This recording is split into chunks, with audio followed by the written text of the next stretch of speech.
Assalamualaikum warahmatullahi wabarakatuh. Halo semuanya, perkenalkan nama saya Muhammad Taufik Ninata dengan NIM 106230017, Prodi Hukum Tata Negara. Baiklah, kali ini saya akan menjelaskan materi mengenai hukum pidana, yaitu alasan pembenaran, pemaaf, dan penghapusan penuntutan. Nah, langsung saja yang pertama yaitu alasan pembenar. Apa sih alasan pembenar? Jadi, alasan pembenar dalam hukum pidana Indonesia adalah salah satu konsep yang mengharuskan sifat melawan atau menghapuskan sifat melawan hukum dari suatu perbuatan sehingga tindakan yang dilakukan oleh pelaku dianggap sah dan tidak dapat dikenakan sanksi pidana.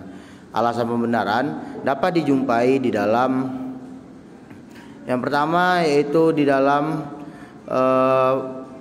perbuatan yang merupakan pembelaan darurat dalam pasal 49 ayat 1 KUHP. Yang kedua ada perbuatan untuk melaksanakan perintah undang-undang pasal 50 KUHP. Dan yang ketiga ada perbuatan melaksanakan perintah jabatan dari penguasa yang sah pasal 51 ayat 1 KUHP. Yang termasuk dalam alasan pembenaran adalah yang pertama keadaan darurat pasal 48 KUHP. Kemudian pembelaan terpaksa pasal 49 ayat 1 KUHP. Yang ketiga, menjalankan peraturan perundang-undangan pasal 50 KUHP. Dan yang keempat, melakukan perintah jabatan yang sah pasal 51 ayat 1 KUHP. Kemudian dalam teori hukum pidana, Ahmad Suma memberikan penjelasan alasan-alasan yang menghapuskan pidana membeda-beda menjadi yang pertama, alasan pembenar, yaitu alasan yang menghapuskan sifat melawan hukum perbuatan. Kemudian alasan pemaaf, yaitu alasan yang menghapuskan kesalahan terdakwa. Perbuatan yang dilakukan oleh terdakwa tetap bersifat melawan hukum. Yang ketiga, alasan menghapus penuntutan. Di sini permasalahannya bukan ada alasan pembenar maupun alasan pemaaf. MVT dari KUHP Belanda dalam penjelasannya mengenai alasan penghapusan pidana ini mengemukakan apa yang disebut alasan-alasan tidak dapat dipertanggungjawabkan seseorang atau alasan-alasan tidak dapat dipidananya seseorang.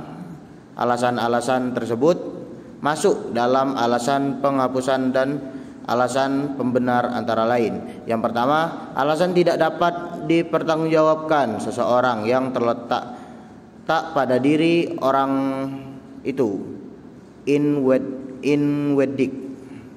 Yang kedua, alasan tidak dipertanggungjawabkan seseorang terletak di luar orang itu, uitwendig. Adapun mengenai pasal 48 atau daya paksa, ada dua kemungkinan, dapat merupakan alasan pembenar dan dapat pula merupakan alasan pemaaf. Adapun mengenai pasal 48 atau daya paksa, ada dua kemungkinan, dapat merupakan alasan pembenar dan dapat pula merupakan alasan pemaaf. Yang pertama, alasan penghapus pidana umum dalam KUHP berturut-turut akan dibicarakan pasal 44, 48, 49, 50 dan 51 KUHP. Tidak mampu bertanggung jawab pasal 44. Kemudian yang kedua ada daya paksa atau overmatch pasal 48. Pasal 48 dikatakan tidak dipidananya seseorang yang melakukan perbuatan yang didorong oleh daya paksa. Yang ketiga, pembelaan darurat atau notwehr. Istilah notwehr adalah pembelaan darurat tidak dalam KUHP.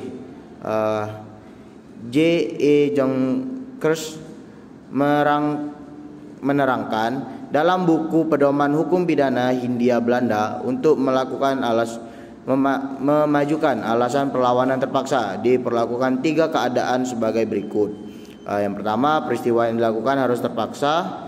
Kemudian kedua, pembelaan hanya dapat mengenai kepentingan tertentu yang disebut dalam undang-undang. Yang ketiga, harus ada serangan yang melawan hukum yang berlaku sekejap atau yang mengancam dengan seketika. Kemudian yang keempat, menjalankan peraturan perundang-undangan pasal 50 KUHP, kemudian melaksanakan perintah dalam jabatan pasal 51 ayat 1 dan 2. Pasal 51 ayat 1 dikatakan tidak pidana seseorang yang melakukan perbuatan untuk melaksanakan perintah jabatan yang sah. Pasal 51 ayat 2 memberikan pengecualian terhadap pandangan umum bahwa orang yang melaksanakan perintah jabatan yang tidak sah akan dipidana. Nah, kemudian alasan pemaaf. Alasan pemaaf yaitu alasan yang menghapuskan kesalahan pelaku. Perbuatan yang dilakukan oleh pelaku tindak pidana tetap bersifat melawan hukum, jadi tetap merupakan perbuatan pidana, tetapi dia tidak diberikan sanksi pidana. Alasan pemaaf yang terdapat di dalam KUHP ialah yang pertama pasal 44 yaitu tidak mampu bertanggung jawab. Kemudian pasal 49 ayat 2 yaitu nutwir, excess. Pasal 51 ayat 2 dengan itikat baik melaksanakan perintah jabatan yang tidak sah. Kemudian ada penghapusan tuntutan. Penghapusan penuntutan adalah kondisi tertentu yang menyebabkan pelaku tidak pidana tidak dapat dituntut oleh jaksa penuntut umum. Hal ini berbeda dengan alasan pembenaran atau pemaaf yang lebih berkaitan dengan justifikasi tindakan pelaku. Nah, arti penuntutan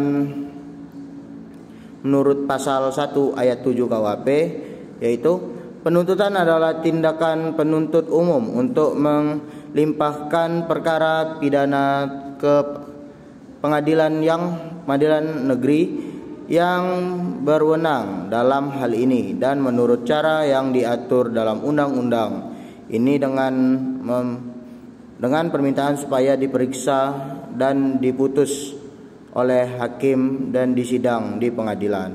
Jadi kesimpulannya adalah pembahasan mengenai alasan pembenar, pemaaf, dan penghapusan penuntutan dalam hukum pidana menunjukkan pentingnya pemahaman dan yang mendalam tentang bagaimana hukum mengatur tindakan individu dalam konteks yang berbeda alasan. Kemudian alasan pembenar berfungsi untuk menghapuskan sifat melawan hukum dari suatu tindakan, sehingga pelaku tidak dapat dikenakan sanksi pidana maupun perbuatannya memenuhi unsur tidak pidana. Contohnya termasuk perbedaan atau pembelaan darurat yang pelaksanaan perintah undang-undang. Sekian penyampaian dari saya. Saya akhiri. Wassalamualaikum warahmatullahi wabarakatuh.